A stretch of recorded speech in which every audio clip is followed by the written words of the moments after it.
O Senhor esteja conosco. Ele está no meio de nós. Proclamação do Evangelho de nosso Senhor Jesus Cristo, segundo João. Glória a vós, Senhor.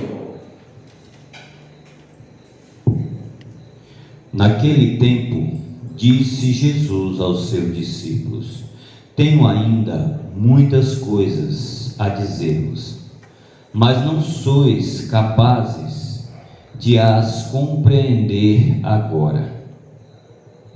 Quando, porém, vier o Espírito da verdade, ele vos conduzirá à plena verdade, pois ele não falará por si mesmo, mas dirá tudo o que tiver ouvido, e até as coisas futuras vos anunciará. Ele me glorificará, porque receberá do que é meu, e vô-lo anunciará. Tudo o que o Pai possui é meu. Por isso disse que o que ele receberá e vos anunciará é meu. Palavra da nossa salvação. Glória a vós, Senhor. Podemos aplaudir essa verdade que é o próprio Jesus.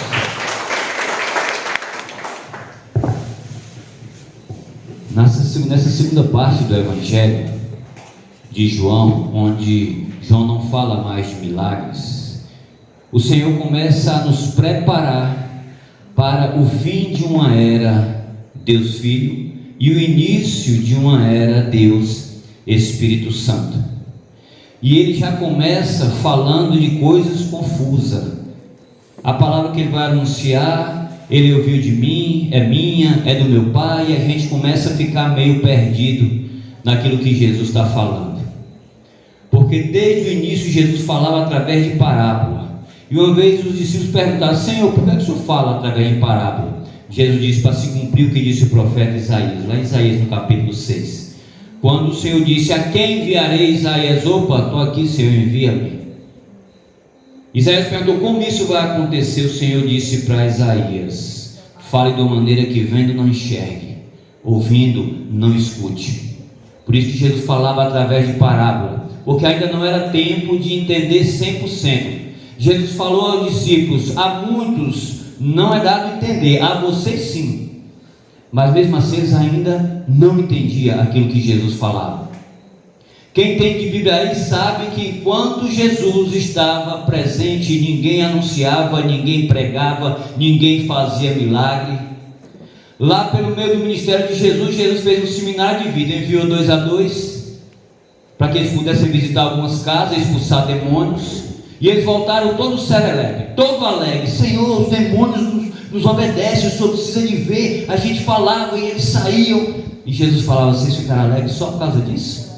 Para nós é grande coisa, né? Expulsar demônio é uma autoridade tremenda. Mas Jesus falou: vocês estão alegres só por causa disso? Fiquem alegres, porque o nome de vocês está escrito no livro da vida. E Jesus, somente essa vez que ele mandou os discípulos, fez ali um seminário. Mas enquanto Jesus estava, ninguém pregava, só Jesus pregava. Jesus anunciava a boa nova, a verdade, que era ele mesmo. João 14,6: eu sou o caminho, a verdade. Como nós falávamos, não é as verdades, os caminhos. Eu sou o caminho, eu sou a verdade. E ele anunciou essa verdade aos discípulos. Muitos não entenderam, e Jesus, ele fala: tem muita coisa para falar, mas só que vocês ainda não vão entender. Mas quando vier a terceira etapa, que é o Espírito Santo, Deus Espírito Santo, passou Deus Pai, o Elion, veio Deus Filho, Jesus de Nazaré, o gigante de Israel, filho da Virgem Maria. Agora vem a era Espírito Santo. Aí Jesus fala: aí sim, quando ele vier, aí vocês vão entender. Porque o próprio João vai dizer que quando o Espírito Santo viesse, ele iria revelar o pecado, a justiça e o juízo. Muitas coisas eles só iriam entender depois de Pentecostes. Às vezes a gente pergunta: você sabe o que é Pentecoste? As pessoas respondem: é a vinda do Espírito Santo. Está errado. Pentecostes não é a vinda do Espírito Santo. O Espírito Santo veio em Pentecoste. Pentecostes Pentecostes já é desde lá de Levítico, Deuteronômio, que é a festa de Pentecostes. Pentecostes, que nós vamos viver daqui a alguns dias, a maior festa da igreja, advindo de 50, 50 dias depois da Páscoa. Pentecostes, primícias, primeiros frutos. Depois que o Espírito Santo veio em Pentecostes, aí sim, aí a igreja começou a dar os primeiros frutos. Aqueles que não entendiam nada, vou falar só sobre Pedro. Pedro, você sabia que Pedro é uma tipificação de Joabe? Joabe, para quem conhece de Bíblia, era guardião de Davi. Joabe ficava colado com Davi com a espada na bainha, era guardião de Davi. Pedro, vai dizer os historiadores, que era guardião de Jesus. Pedro não apartava da espada, a espada de Pedro ficava na bainha, direto. E ali, Pedro era grandão e ele ficava ali. Quem encostava em Jesus, ele encostava logo, fazendo ele aquele guarda-costas grande, né, brabo, bruto, que Pedro era chucro. E a espada estava aqui. Quem recorda que quando foram pegar Jesus no Getsemane, Pedro sacou a espada da bainha e foi na orelha de Malco e cortou a orelha de Malco. Jesus não falou: Pedro, joga essa espada fora, joga fora, não é assim. Ele falou: Pedro, guarde a espada, Pedro. Quem para a espada matar para a espada morrerá. Muitos não entendiam como é que Jesus ia libertar Israel. Pedro não entendia, Judas não entendia. Judas achava que Jesus ia juntar um bom mando de soldado, um bando de soldados, e invadir Israel, invadir Roma e libertar o povo. Era assim. Ele não entendia como era a libertação de Jesus, não entendia. Pedro, depois de Pentecostes, aquele homem que estava ali preso, que não entendia, que não era com espada que se iria resolver, depois de Pentecostes, Pedro jogou a espada fora. Depois de Pentecostes, primeira subida de Pedro na Porta Formosa, ele cura um homem aleijado. E pela primeira vez ele é detido, ele é preso. Foi preso a primeira vez, foi preso a segunda vez, o anjo abriu a cadeia, foi preso a terceira vez. De tanto sair da cadeia, da terceira vez colocaram grupos de 4 soldados, 16 soldados para tomar conta de Pedro, em uma masmorra subterrânea, amarrado pelos pés, pelas mãos num tronco. Eita, o homem era de alta periculosidade. Prendeu 2 vezes, soltou, o homem foi, saiu, o anjo abriu a cadeia, ele saiu. Terceira vez que prendeu, botaram 16 soldados. Trocava turnos de 4, 2 na porta e 2 do lado de dentro da prisão, ele acorrentado.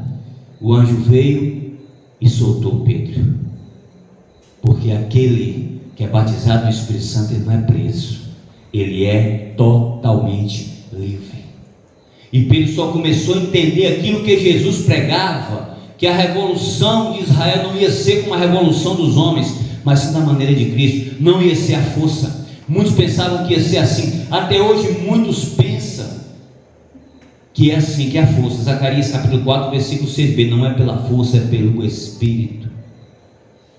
Quem rege a igreja não é o Papa, é o Espírito Santo. O Papa sem o Espírito Santo, ele não faz nada. A igreja sem o Espírito Santo, a igreja era cega. Ela é cega, totalmente cega.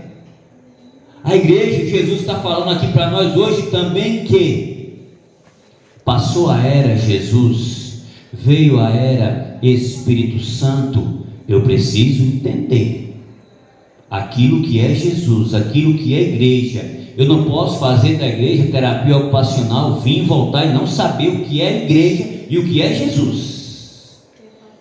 Eu preciso entender. É para isso que o Espírito Santo veio, para nos dar essa sede da Bíblia, essa sede de conhecer a igreja. A gente recebe tantos irmãos afastados na nossa casa, a gente não, porque se eles receber e eles demorar um pouquinho, acaba rezando o texto mais. Se me perguntar da igreja, eu vou saber responder. Se me perguntar por que a gente batiza criança, eu vou saber responder. Só tem muita gente que não sabe. Depois de Pentecostes, receber o Espírito Santo, eu preciso entender aquilo que Jesus pregou. Jesus, ele vai falar no próprio Evangelho de João, que quando o Espírito Santo vier, ele vai falar coisas novas e vai relembrar tudo que eu disse. Ou seja, nossa vida é um eterno aprendizado nas coisas de Deus. Ninguém sabe, Rubens, tudo. Ninguém, nem o padre, nem o papa, nem ninguém, porque a palavra, ela é viva e eficaz.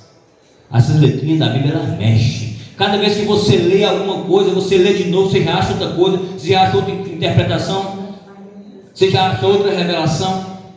E Jesus está falando, quando o Espírito Santo vier, aí vocês vão começar a entender. Agora, lógico, entender se você também quiser, se você tiver sede. Ou seja, o Senhor está dizendo para nós: Pedro visitou muita sinagoga com Jesus, Espírito Santo veio, agora é ide, Dinha. Ide. A nossa igreja ela é fundada sobre uma ordem: ide, ide. Igreja é seminário de vida, missa é seminário de vida. Eu preciso entrar na missa, eu preciso aprender daquilo que o padre prega, o grupo de oração precisa aprender daquilo que o grupo de oração prega, a Legião de Maria precisa aprender o que a Legião de Maria me prega. Agora eu preciso sair, eu preciso dar frutos, eu preciso sair, eu preciso falar de Jesus. Porque se eu ficar enfurnado só em missa, muitos vão se perder, porque eu não vou lá fora e não anuncio Jesus. E não é só o microfone não, gente. Cadê os grupos de texto nas casas? Sumiu. Cadê os grupos de novena? Ah, mas tem pandemia, ela já está liberada de fazer encontros abertos, faz é tempo. Cadê os textos nas casas? Cadê os grupos de novena? Vai dizer São João 23 que o rosário é a Bíblia dos pobres. Tem pobre que não sabe ler, que é analfabeto, mas reza o rosário para você ver se você não aprende a Bíblia todinha. Todos os 4 textos. Fala do nascimento de Jesus até a morte, ressurreição, até a coroação de Nossa Senhora, como rainha do céu e da terra. No rosário você aprende Bíblia no rosário. Estou mentindo? Você aprende Bíblia no rosário.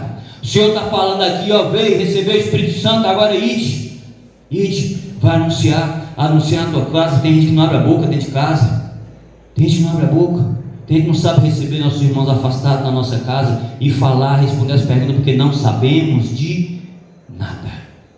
Ide, batizou, ide, não precisa começar a falar depois que a gente receber esse Espírito Santo. Você fala bem assim, mas depois você foi batizado no Espírito Santo, você não parou de falar mais. Falei, amém, aleluia. Para quem sentava mudo, levantava calado, não lia. Para o que o mundo hoje exige do grau universitário, eu sou semi-analfabeto. Andei com o Sival era semi-analfabeto, o homem pregava e tinha interpretação como ninguém. Conheço pregadores que ele é da roça, o testemunho dele é: eu levantei de manhã cedo, eu fui dar minhas galinhas, fui dar meus porcos, e ele começa a dar o testemunho dele assim. É um cara que aos olhos de muita não tem instrução nenhuma. Já falaram de mim assim: é uma responsabilidade da renovação carismática dar uma coordenação para a linha, que ele não tem nem estudo. E coordenei 4 anos na minha miséria, ouvindo o Espírito Santo para o grupo de oração. Porque não depende de estudo, as coisas da igreja dependem do Espírito Santo. Ouviu, coloca em prática. Antes a gente não entendia, mas agora a gente entende. Louvado seja nosso Senhor Jesus Cristo. E a nossa mãe, Maria Santíssima.